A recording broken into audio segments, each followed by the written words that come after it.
you got what you wanted. You wanted to be entertained. You wanted a trade, and you got a trade. No, it's not Josh Bell. No, it's not Wilson Contreras. No, it's not even Frankie Montas. I didn't even think he was going to be even an option. But you've got Trey Mancini from the Baltimore Orioles, and yes, this is actually a good move for the Houston Astros, and we'll talk about this and more on this special breaking news edition of the Locked On Astros podcast that starts now. Hello and welcome to Locked On Astros, your daily Astros podcast. Here are your hosts, Eric the Man Huysman and Brett H-Town Wheelhouse Chancey.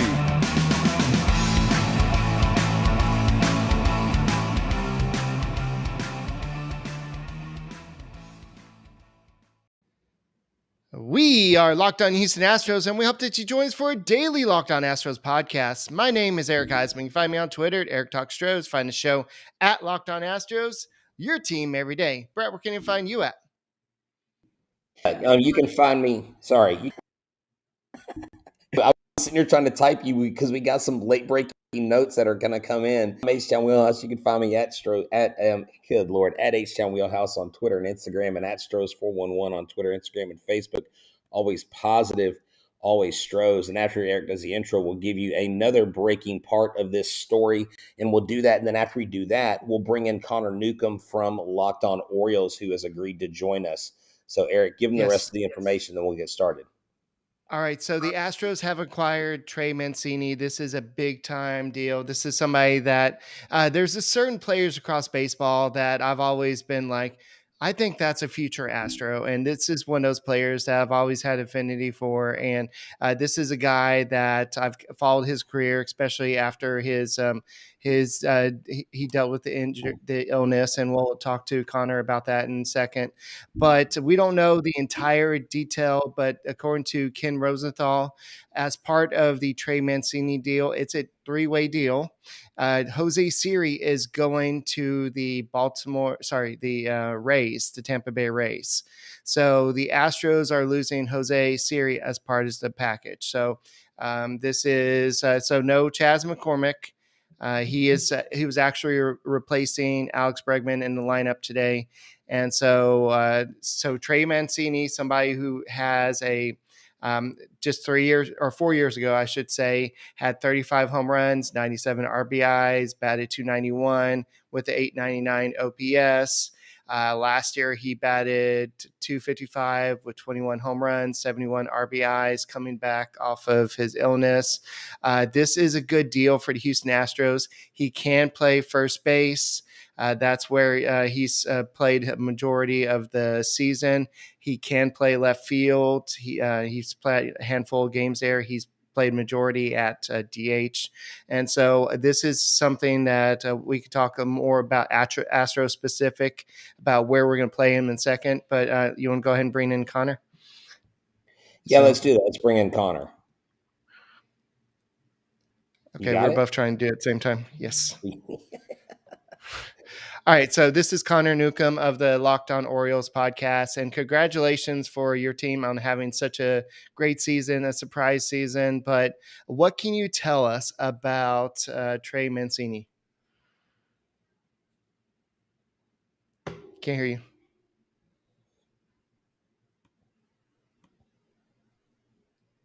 All right, we can't hear you, Connor. With your mic. Okay, while he's kind of working on this, we can go ahead and I can go ahead and give you, just talk over me once you're ready. So this year he's played 51 games as DH, and then he's also played first base 29 games. He's played 13 games in outfield. He's played 10 games in right field, 3 games in left field. So he has played the outfield. He's listed as a outfielder and first baseman. So majority of the games has been as the DH. I know we have Yordan Alvarez, who does like to DH, but he can play left outfield too. So this is another option. So Connor, do we have any now? Are you guys able to hear me now? Yes. All right. Yeah, sorry about that. First of all, thank you guys for having me on. Second of all, I mean, before even getting to this, I mean, this is crushing to Orioles fans, to Baltimore. I mean, obviously, he is the heart and soul of an Orioles team that has turned it around. I mean, even after a kind of a rough weekend, the O's lost 2 of 3 to the Cincinnati Reds. The Orioles are 51-51 of a wild card spot right now in the American League. I mean, they are chasing Seattle and Tampa right now after winning 52 games last year. They lost 110 games last season. And listen, Trey Mancini's a rental. He's got, what was a mutual option at the end of the year, but those never get picked up. So he's a rental for the rest of the season. And we'll see, what kind of team maybe Houston would want to extend him depending on how he plays down the stretch. I know Yuli Gurriel has dropped off a bit this year, and I know they're looking for another first baseman. But Trey's 30. Basically what you're getting is a guy who's having the second best offensive season of his career. 2019 was his best year, but he's hitting 268. He's got a 114 WRC plus. Defensively, I wouldn't imagine the Astros put him in the outfield ever. Now, he can play first base, and he is going to be just fine defensively over at first base. Now, he can play right and left field. It gets a little scary when he's out there sometimes, I will say, but he can do it in a pinch. But at the end of the day, what you're getting is a right-handed splits guy. He's not I crush lefties and can't hit righties. He's actually been better against righties this year, although in his career he's been a little bit better against lefties. So in general, he's not a huge splits guy. You can play him against either a righty or a lefty. And, obviously just the great story, coming back from colon cancer in 2020 to get back on the field and his bat coming back. And the big stat I think Astros fans need to know. So he's got 10 home runs this year for the Orioles. Obviously, the Orioles moved the wall back, which I know Astros fans will see in September when the Astros come to Baltimore. They moved the left field wall 30 feet back and 10 feet higher this year. And it went from a hitter's park to a pitcher's park. And Trey Mancini has lost more home runs to the new wall than any other player on the Orioles. Wow. This has him at about 17 expected home runs, and he only has 10 on the season. So watch out Crawford boxes is what I will say with Mancini in that line. Oh, yeah. It's going to be a Mancini crush fest in the Crawford boxes. I love this move. And Eric, you may help me recall this, but I believe it was one of the minor league players that we interviewed that said that he was very close with what's his name? Mancini. With Trey Mancini. Mm-hmm. And I don't remember if it was Record or if it was Jonathan Sprinkle. But they were best friends growing up. And I remember we asked them, who is the hitter you most fear maybe in the Astros lineup? He said, well, I'm just going to pick my buddy Trey Mancini because I hope I never face him because he is an excellent hitter, an excellent contact hitter, and he's got power. This is a move that honestly I didn't see. Literally 5 minutes before this, we were in Spaces, probably about 200 people in there. And I said, you know what? Mike Elias there's no way he's going to trade straight up with the Astros unless he gets a lot from them because he came from here. And, you and I, Connor, have talked on the side, and Eric and I have talked on the side. We know the history of Elias and what he helped build the Astros. And the Orioles are shaping up to be a pretty formidable opponent. And y'all's American League East future seems to be pretty bright. Now, my question is, what does this move now signal for us? If there's a 3-man trade, we offloaded Siri. We still have McCormick. I've got the full deal, by the way. You do have the full deal. Yeah, the deal is in from passing. Yes. Hey, go ahead. So Houston gets Trey Mancini and also Jaden Murray, who is he's a minor league right-hand pitcher from the Rays. Baltimore gets right-hand pitcher Seth Johnson and Chase McDermott. And Tampa Bay Ray gets Jose Siri. So that's a full deal. For the Orioles and the Astros, I like this. I think the Rays are the odd man out on this 3-man trade. What do you think, Connor? Yeah, I mean, I would have to obviously dive into Houston's system. I'm going to be honest with you. It makes sense that obviously Elias has more connections in Houston than anywhere else. So it makes sense for them to make a deal. But you're also right in that, who's going to know Elias's tendencies better than the Houston front office, and who's going to know Houston tendencies better than Mike Elias? You almost think sometimes that would making a deal just because, they know when one side's trying to work the other over because they know so much about him. I really thought if Trey was getting dealt, it was going to be to the Mets because, they have a need for a right-handed bat And obviously, Buck Showalter managed Trey Mancini in Baltimore, and Buck loves Trey Mancini really more than anybody else. And I figured he would have pushed a little harder for Mets management to maybe give up a little too much to get Trey Mancini. So it's interesting because Mancini is not Josh Bell. And, I don't know if it takes them out of getting Josh Bell. I mean, obviously they get two prospects. I mean, it's always so tough. What can you get for a 30-year-old rental first baseman? I mean, at the end of the day, if Trey goes into a slump, he really doesn't give you a lot of, defensive value to, make up for that. And again, he's going to be a free agent at the end of this year. And as I said, maybe Houston signs him, maybe they don't. But I'm going to do some more digging on these Astros guys. I wonder if you guys had thoughts on, who's coming over to Baltimore, and was it an overpay for Trey Mancini? Obviously having to give up Siri as well, though they do get a prospect back. But, you rarely see 3-team deals in Major League Baseball, which obviously makes this interesting too. Yeah, McDermott, it was a good pitcher in the Astros lower level systems. And so, McDermott is a very good minor leaguer. You guys are getting a diamond in the rough. He's not talked about a lot, but his potential is huge. Right. So I think this is definitely a good deal. I know Trey Mancini was seen like doing hug watch and everything, and he said that the Orioles training staff was among the hardest goodbyes, because he said these are the guys who I credit with saving my life 2 years ago. And so the Astros are now going to be taken care of. I know this guy is probably beloved in Baltimore because of everything he went through, then his comeback, and now he's leaving now to make way for a new path for the Orioles. So I know it's got to be a little bit bittersweet for Orioles fans, but at the same time, you are looking pretty good. You're building a farm system. A good future, and you're also winning right now. But at the same time, Brett, don't you think it's like having the right box of Built Bars? Yeah, apparently when they were making this deal, they were definitely downing some serious Built Bars. They were looking to get the right nutrition, because if you're on the clock 24/7 like James Click, and you need a meal on the go, you're going to grab a Built Bar. They have Built Puffs. These puffs are the only marshmallow protein infused chocolate bar on the market. And I call it chocolate bar. Why? Because it's wrapped in 100% chocolate. And you guys have heard me talk about it before. If you go to built.com and you use the promo code LOCKED15, you get 15% off your order. That's right. Go there and get LOCKED15. You'll get 15% off, and you'll check out all the amazing options they have at Built Bar. They have Built Puffs, they have Built Bars, they have Built granola bars, they have Built everything. So build your life the healthy way. Go grab BuiltBar.com today. All right, so getting back to this, a lot of people still want to know, do the Astros have a shot for Josh Bell? Well, Connor, you just kind of said that that Mancini is kind of a liability in the outfield. So that means that Mancini would be playing a lot of DH and first base. So that means no Josh Bell. So meaning likely the price tag for him was too much.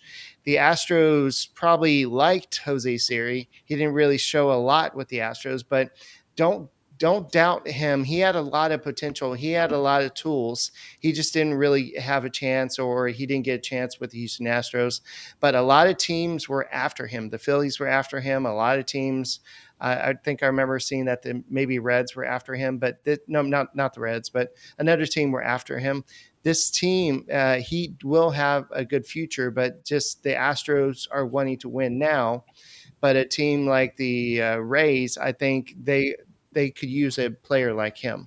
So, I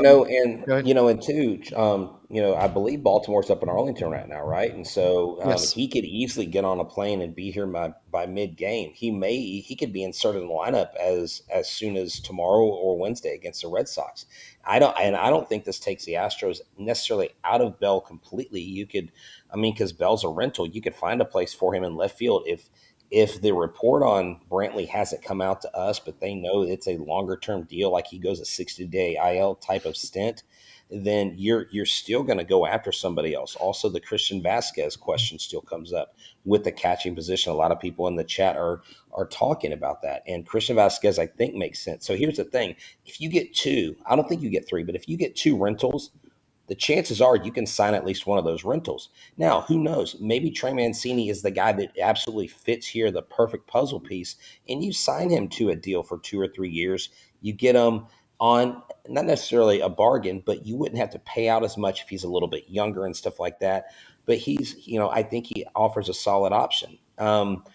I just think at the end of the day, the Astros are not done. I still think they get a reliever. And now I'm like, maybe they make 3 trades, because this is a trade. And I've been saying it all day on Spaces all week. And you've been saying it, Eric, and I know, Connor, you know this. You always think you know what your club is doing until they do it. And then they throw a curveball and you're like, where did that come from? Like, y'all did what? I mean, when they traded Miles Straw last year, we were like, huh? Like, who's this Phil Matan guy? And in the playoffs, he was nails for us. Now, this year, he's been a little pedestrian. People have freaked out. I think when the lights are brightest, he's great. But I just don't think the Astros are done. Yeah, it makes sense too. And the other thing with, I was kind of doing some light reading on the 2 guys coming back from Houston. I didn't know that Johnson as well is about to get Tommy John surgery. So he is, it looks like, just kind of going to be shut down. He's going to miss all of next year. And that is very much the Orioles banking on long-term success. I mean, but on the flip side, it's like, maybe it because it's a rental, you can't ask for fully healthy guys. You ask for a wild card.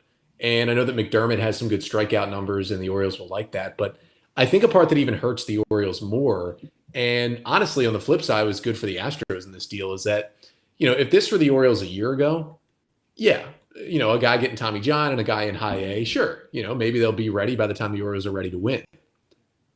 But I think the Orioles are ready to win. I mean, they've shown us. And so I thought, I talked about on my podcast, the only thing that would have eased this a little bit is if in a Trey Mancini deal, the Orioles got either major league players or AAA guys who were pretty much ready to go. Now, I'm not asking from Houston, for Jeremy Pena or something, but I'm asking for, maybe a AAA guy who's major league caliber, but he's blocked because, Houston's lineup is so good or their rotation is so good. And that's not really what they got here. They got a guy who hasn't been in Double-A yet and a guy who's about to miss the next year and a half. So for Houston, they're looking at it like, they continue to extend their window to win World Series. And I think the one thing, before I hop out of here that Astros fans need to know, you're going to fall in love with Trey Mancini. It's going to be tough. There's already quotes coming out from the Orioles clubhouse. I mean, they talked to Ryan Mountcastle, who obviously kind of, the O's hope is the next Trey Mancini. And he basically was pissed. And was like, this sucks. Like, we're all going to, he literally said it sucks. That was his first quote about the trade. And, this isn't some middle reliever getting dealt away. This is the heart and soul of the Orioles. And one thing I will be interested to see, Crawford boxes are going to help Trey tremendously. That ballpark's going to help him tremendously. What I will say is, he's had one playoff at bat in his career. That was as a rookie in the 2016 AL wildcard game. So he doesn't really have that experience. And the other thing is, I wonder how in the next week or two, how long it takes to just transition. He was drafted by the Orioles. The Orioles were there for him when he got colon cancer. This is the only team he's known. And so it'll help to not, be the number 3 hitter. It'll take some pressure off him when he's hitting 7th in the Astros lineup in a couple days. But it will be truly interesting to see how that transition goes because, you're moving from Baltimore to Houston. You are, I don't think there's anybody in Houston right now who has played with Trey Mancini. So, he's acclimating to a whole new group, a whole new franchise. And this is not somebody who was on a 30-win team saying, get me out of here so I can win. The Orioles, it's not super outlandish to think the O's could grab the third. He could have played in the playoffs with Baltimore, which makes it very different. So that'll be something I'll be interested to see how he personally on the field and off kind of reacts to this trade. So he said that he's shocked to leave. He's happy to join the Astros. A huge part of me is always going to be an Oriole, and a huge part of my heart is always going to be in Baltimore. But he's in Houston now, and so we'll see what this means for the rest of the rest of the trade deadline. I know that a lot of people still want the Astros to go get a catcher. I know Christian Vasquez is somebody that the Astros could go look at. I know that you've playing your favorite team is the Orioles, of course. Christian Vasquez, what do you think of him as a catcher in terms of with the Red Sox? Do you think that he would be somebody that could help the Astros? Yeah, I think he's one of the scarier hitters in terms of catchers that you're going to face. And I think Christian Vasquez is unlike any other catcher. Just the O's have seen him for so long. Came up and I want to say took over that job. I mean, maybe from Jared Saltalamacchia. It may have been that long ago that Christian Vasquez came up and took that job. Right. And what he does is basically, he's going to hit his homers and he's going to hit for power. But he's one of the tougher outs in terms of a catcher. And to me, in teams in your division, I'm sure you guys know, there's guys in other lineups that just scare you. And they're not the star players, but they scare you. And Vasquez is one of those guys for the Red Sox who, is he ever really hitting above sixth in the Boston order? Not generally. But he has, really good bat control. He sprays the ball to all fields. He's got sneaky power. And I know he's not, the greatest defensive catcher in baseball, but he's got a pretty good reputation back there as well. And I think a pretty good arm. And I think he's a guy who, I know how much the Astros value, Castro and Maldonado handling their pitching staff. I think that would be a seamless transition to get Vasquez in there because he's caught so many great arms in Boston over the past few years. And I just think that would be a good fit. And, obviously, as you said, they're probably out on Bell. So I think Vasquez would, and who knows? I mean, we've seen Houston make the giant splashes every year when maybe we weren't expecting it. So that one of those could come too. Yeah, exactly. And just to kind of touch on with you talking about him coming to a new club and how he would fit in, I think this clubhouse, as much as we cover this team and as much as we know about the ins and outs of the clubhouse, I think Trey Mancini will find that this is one of the most welcoming clubhouses. One of the first things that Kendall Graveman said. Now, Kendall Graveman, I guess, is kind of a crier, which I don't have any problem with guys that cry. There's nothing wrong with that. I know he cried when he left the Mariners. He cried when he left the Astros. He was like, I loved it there. They made me feel a part. Eric, you remember him in the presser, like right after a couple games after, he just said something about the clubhouse where they made me feel like it's like a family here. And I think Trey Mancini is just one of the really good ball players in the MLB. And so what you have there is you have him coming into a culture that's welcoming. Now, they lost Siri, they lost a couple minor leaguers. So it's also less of we had to get rid of our guy that we like to bring you in. Now we have to accept you. We have to reject our friend kind of thing. So I think it plays well. I think the playoff prowess, the playoff experience the Astros have is huge and will help Mancini a lot, give him a lot of confidence. I mean, how could you not have confidence coming into Yordan Alvarez, Alex Bregman, Jose Altuve? I mean, this stalwart lineup, Tucker, just a great lineup, pretty much top to bottom. Yeah. So to kind of go off that question, Connor, Mancini better than anybody. Where do you see him kind of hitting? Would you think he'll be more comfortable hitting second in this Astros lineup or more like sixth or seventh? Yeah, so all year, second through fourth with Orioles, and that's basically where he's hit since the rebuild started, and you can understand why. I mean, he's been one of the more consistent hitters they've had in the lineup with some bad players around him at times. He actually did, interestingly enough, in his final game as an Oriole, he hit leadoff for the first time in his career. He was in the leadoff spot yesterday. Now, he went 0 for 5. But, it was interesting to see Brandon Hyde do that. I think with the kind of power there, he's going to be hitting, I would think, 6th or 7th in that order. He's going to provide some pop. He's going to get on base for you. He's going to, have good at-bats. And he can play some first base and maybe play the outfield. But I think with, what Houston has established in their lineup, Josh Bell is maybe a name you can slot in the middle of your lineup. But a Trey Mancini is obviously a rung down from Bell. And so I probably see him hitting somewhere from probably 6-8 in that lineup, I would think. And I'm thinking with not getting Bell and getting Mancini, I'm starting to think, I don't think Bell comes here now, And I think if he doesn't come here, it's probably because the asking price was too high. It's Yeah. not going to be because the false narrative that people will say is James Click is cheap. And I hate when fans go to that automatic, and they do that with every club. Like if the club doesn't go to the top person, they're like, oh, you're cheap. I think the price is really, really, really high on Josh Bell. And I think the Astros have tried. And the fact that this is interesting, Elias connections to Houston, James Click connections to Rays. It seems like a perfect storm. Why didn't I see that coming? That seems like an obvious trade that you could predict, and nobody saw it coming. Yeah, it's interesting. I mean, it's so interesting to see Mike Elias trade with that. I feel like is besides the player, strictly the player part of it, and it being a three team deal. I mean, that's so interesting. And I think if you're Houston, you give up Siri, who just was kind of blocked, it seemed like, and you give up one pitching prospect, and you get a guy who is going to help your lineup in October.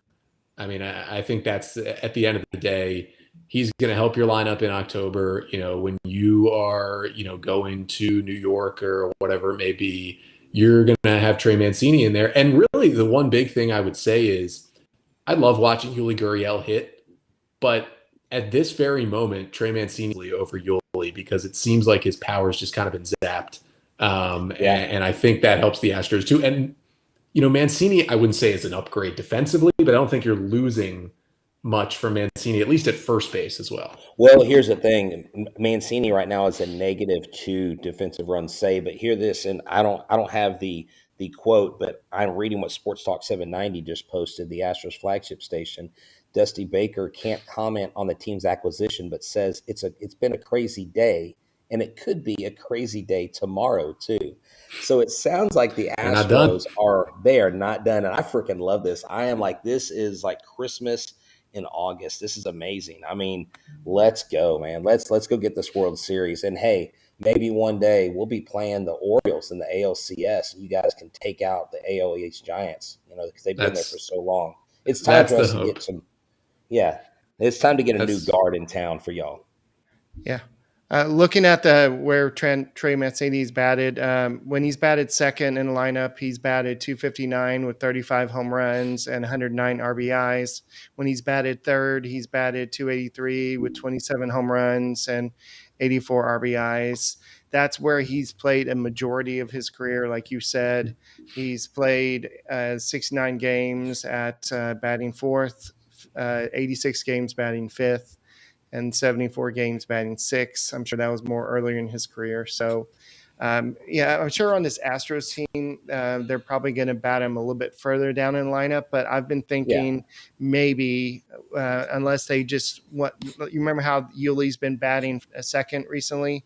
I thought it'd be a perfect spot to put him in the second in the lineup. Maybe to place him between two solid bats, that may be a thing. Return Yuli back to, but they may trust Mancini more with less protection at the bottom than they do Yuli. Maybe keep Yuli there, put Mancini there, work him up. But hey, here's the thing: Dusty Baker and his lineups, they're never the same. They are always different, and he's putting people. I mean, he's Mauricio Dubon's led off, so who knows? Trey Mancini, even though he went 0 for 5 the other day, lead off.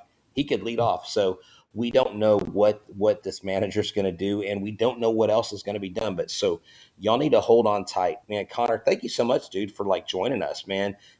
Guys, if y'all want to keep up with the Astros prospects or just what they're doing over there, these future AL East Giants, and I would contend they are a threat this year. Check out Connor Newcomb, man. He does a great job. You do a phenomenal job with the Orioles. Thank you. And you know what? It stinks to not have Trey Mancini. It looks like the Orioles called up Yusniel Diaz, who fans may remember. He was the #1 guy who came over in the Manny Machado trade from the Dodgers. He has finally, 4 years later, made it to the big leagues. Looks like he's the call up to replace Trey for now. Not interesting to see what he can do. And at the end of the day, look, the still in it with or without Trey Mancini. It's funny to say this. I'm almost more worried about the hit to the clubhouse than the hit to the lineup in terms of trying to get to the postseason. Because if the O's come out in Texas tonight and lose 7-0, I don't think anybody will be surprised at all, just from the comments that have come out of the Orioles clubhouse so far and the shock of this move. it's going to be tough to rebound from it, and they'll get back to playing the way they've been playing. But if you go on here because your clubhouse is shook, you're back 6 games. It's August, and then it's a huge uphill battle. So we'll see how it plays out. But thank you guys so much for having me on. I got to react here on Locked On Astros before I even got to Locked On Orioles. It'll be a very different response on Locked On Orioles. Let me tell you, it won't be all right. We got Trey Mancini. It'll be I can't believe we traded Trey Mancini. But I'm mentally preparing myself for that as well. Okay. Thanks. All right. Thanks for joining. Alrighty. All right, so man. Let me go and get this off. All right. So a lot of people are asking, like, what's next for the Astros? And some people are asking about Jose Urquidy. Are they going to trade for somebody like Brian Reynolds? Brian Reynolds is off the table for the anybody. The Pirates are not going to be trading Brian Reynolds. He is not a option for that. So I know they're like – people want us to upgrade at in outfield. Trey Mancini, from what Connor said, is not going to be somebody who can play a lot of outfield. He may be a liability out there, but at the same time, if you have somebody good playing in the center field, maybe you can put him out there. Alvarez has played pretty good in outfield as well, so maybe you trust him in outfield more than Mancini. So we'll see what Dusty Baker has to deal with, because we still have Gurriel. Gurriel's going to have to play. Diaz is going to have to play. What I'm curious to see what happens is Jake Myers and then Chas McCormick, Dubon. So one of these people are going to have to go down to AAA, because you can't have all these players up on the roster. You're not trading Gurriel away. So. Yeah, I don't know that right now. Well, I mean, it may be someone independent. It may be someone, I don't know, but I will say this, because I don't want to speculate incorrectly. Chandler Rome just tweeted out. He said Trey Mancini has a $10 million mutual option for the 2023 season that contains a $250,000 buyout. Yeah, we talked about that earlier with Connor mentioned it. Okay. I wasn't sure. I remember I was having audio issues, and so I didn't know if y'all hit that. Yeah, I was trying to get my headphones situated. Stuff wasn't connecting. It was a little chaotic. So thanks for doing. I was updating y'all because I thought that wasn't known yet. So Eric, I really think it's a strong possibility that we get Vasquez, depending on asking price. Mancini is a first base first. He played a lot of DH this year as well, because I think they had Ryan Mountcastle, who plays first base, but he also plays outfield. So Mancini has played some outfield before, but he's played 192 games as a left fielder, but he's played 246 games as a first baseman, 197 games as a right fielder, 177 games as a DH. But from what I said, Connor said that he's kind of a liability out in outfield. But I don't know. I haven't really watched him much myself in the outfield. I mean, I think bottom line, he is your first base option to help out Yuli to take some. And like I said, Yuli can play third. Yuli can play second. Yuli can play other positions. People are asking about guys like, what about Ramon Laureano? What about Whit Merrifield? Whit Merrifield's a second baseman, I believe. You're not going to grab him. Ramon Laureano, I think there's bad blood there. I don't think you're going to trade for him. Also, someone was asking me or asking the show about some other players. Basically, if someone's not on the 40-man roster, like a Pedro Leon, they're not going to bring up Pedro Leon. They're not going to take a 40-man spot from someone who's already on there. Leon is in AAA, I think, for the foreseeable future until next season. Okay. I believe Chas McCormick is slowly going to become the starter if they don't go out and get more outfield help, just because Myers seems to be struggling more. And it's going to be a tussle between McCormick and Myers. And again, you've got to be patient with Myers, because coming back from a shoulder surgery is not the easiest thing to do. He's got miles per hour down on his throws. He's not looking too sure-footed in the outfield. And, I mean, the guy sat out for a long time from the playoffs until he came back. So this is going to take time for him. And Myers does have options, I believe. Myers and McCormick do, but they're your two starting center fielders. Dubon's not going to go down because he is a super utility guy. Him and Diaz you didn't sign You didn't sign Dubon to a major league contract to send him down to the minors. So he's absolutely staying in Houston at Minute Maid Park. It's going to be Diaz, it's going to be a Dubon, or going to be your super utility guys. Now the question is, do they get a left-handed reliever like Mantiply? Do they get Chafin? Do they get Mole? Do they get AJ Puck? Do they get Christian Vasquez? Sean Murphy, I think, has got way too high of a price, way too much control. You're going to give away the farm for that. But I like the Trey Mancini move. I like not only the clubhouse portion, I like his bat, I like his hustle, I like the kid's heart. And I think those things can mix in well with the championship culture like the Houston Astros. All right, a lot of people are asking about Jaden Murray, who came to the Astros.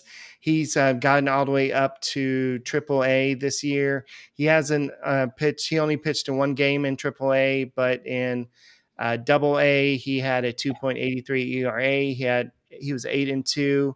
He's more of a starter versus a reliever, and he had 65 strikeouts and 76 innings pitched. His whip was 1.15, so it looks pretty good. So You could do this, Eric. He could be a trade piece because if they're counting on Endersby, if they're counting on Dubin, if they're counting on Brown, if they're counting on the pitchers they already have that are in AAA, he could be someone they move in a trade. I mean, they could get him and then flip him. You see what I'm saying? So, or they could keep him and flip one of their guys in AAA, like Brett Canine, who hasn't really moved through. Joe Records in AAA. You easily can take a minor leaguer and flip him to another trade if you go, okay, we're going to get this guy because we know Boston's asking for this kind of pitcher. Boom, let's go ahead and make that deal with them. So there may be something else in the works with that specific person in this trade, and that's something we've got to consider. That's probably why the Rays got involved. And I was just like, why are the Rays involved? But maybe they wanted Jose Siri, and so this is why. So also, Chandler Rome said that one scout that follows the Astros said that Chase McDermott is a big loss to the Astros farm system. In order to get a player like Mancini, you're going to have to give up a big prospect, and McDermott is a big prospect, but the other guy, Seth Johnson, he's going to be out all next year for Tommy John, and you gave up Jose Siri. As much as Astros fans love him, he hasn't really done much when given a chance with the Houston Astros. So I think we may remember this as the Chase McDermott trade, but at the same time, if the Astros win the World Series, that's not going to be a big deal here. So I think that I don't think the Astros are done here. I think that this is a beginning. And I said this on the spaces earlier. This is the James Click type of move. He's not going to go out there and get the big name that we're all thinking.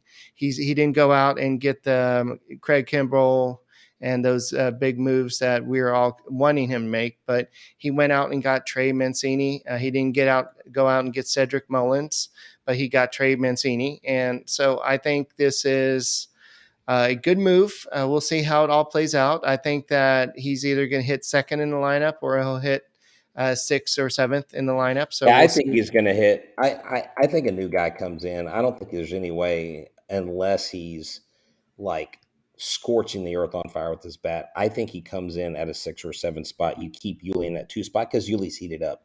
Why would you break it if it's not fixed? But then again, if they're not in the lineup the same day, it doesn't matter. I mean, you could slot him into that second spot. But yeah, I wanted to put that back up because someone was asking us. They said, do we know what the Nats are asking for Josh Bell? Are they asking for Hunter, Forrest, or Leon? We don't know. But obviously, the price is too high because they haven't made that deal. Something could still be in the works, but I highly doubt. Now, my hopes for Josh Bell were really high, like 80%. They've dropped down to like 15. I just don't think we get Josh Bell after signing Trey Mancini. To me, it wouldn't make sense unless you're our primary left fielder because Brantley is out. You don't want Brantley to be out. Now, when Brantley comes back, and here's the question, he's not going to be hitting for power. He hasn't been hitting for power, and with that shoulder coming back, you just wonder, like, he's going to be a consistent bat, but is he going to be able to deliver in the playoffs with the way Michael Brantley's delivered in the playoffs? And that is the Astros' hope. And of course, they have a better insight to that, obviously, because they're with them every day, and that's why they run the team and not us. So, Eric, overall thoughts? I think this is a great trade for the Astros. It's a win for the Astros for sure. Yeah. Oh, big time. And, only having to give up Siri. And of course, we gave up McDermott, which is a huge loss. But giving that to the Rays, they were looking at Siri. So the KJ Choi thing, maybe out the window, So. I mean, we would all have loved to have Josh I Bell. mean, G-Man Choi. I keep saying KJ. I'm sorry, G-Man Choi. Sorry, Mr. Choi. I keep butchering your name. Sorry, Eric. Yeah. So, I mean, we all would have loved to have Josh Bell in this lineup, but I think that the Nationals are just doing what they should do. They're trying to get the most for their talented player, and maybe it still happens. Maybe we do see Mancini in left field. It's a short porch in left field with the Crawford boxes over there. So maybe we still see him play some left field, and we see Bell at first base. We could always see Alvarez playing more left field and seeing Mancini play more left field, more DH. So the good thing is that the Astros trust Alvarez in the outfield.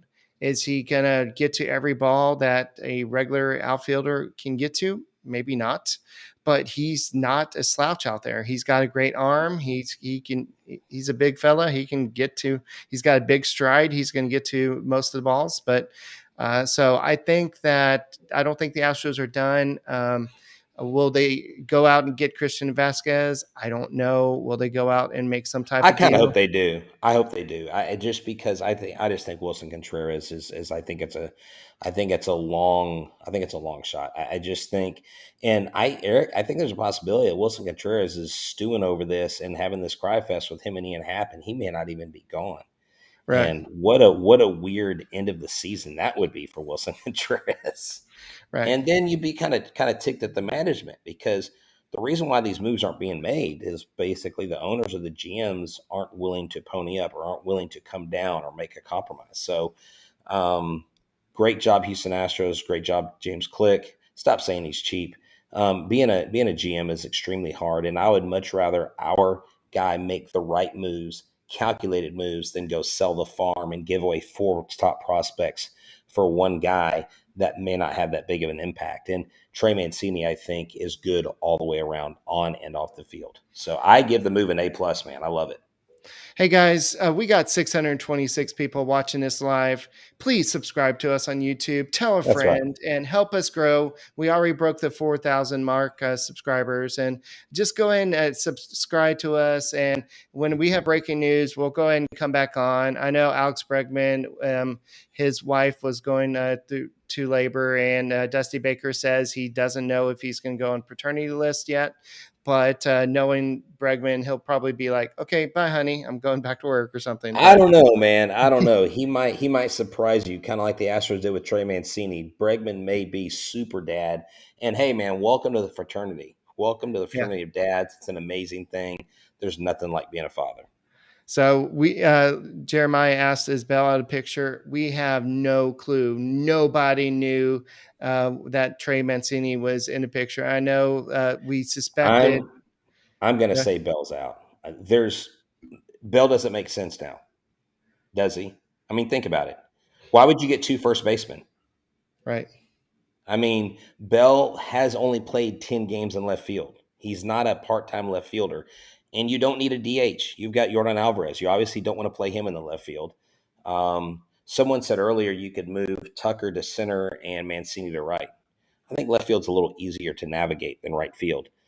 Shorter throws too. I don't know what Mancini's arm is like. But yeah, at the end of the day, I think it's great. Yeah, Bell would be too much. If we got somebody else, if we got Vasquez, I said, okay, Bell's still in. But that's mine. Eric may be right. We never know what's going to happen. So we're going to continue to make sure we're on it. If something else breaks, we'll do our best to get on here and do a live reaction show. We appreciate y'all's support. Thank y'all so much, because without you guys, we couldn't do this.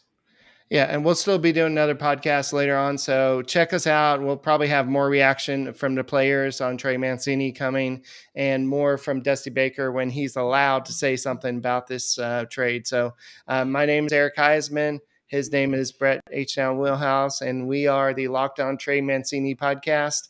And we'll be back later talking more Astros baseball. Go Stros.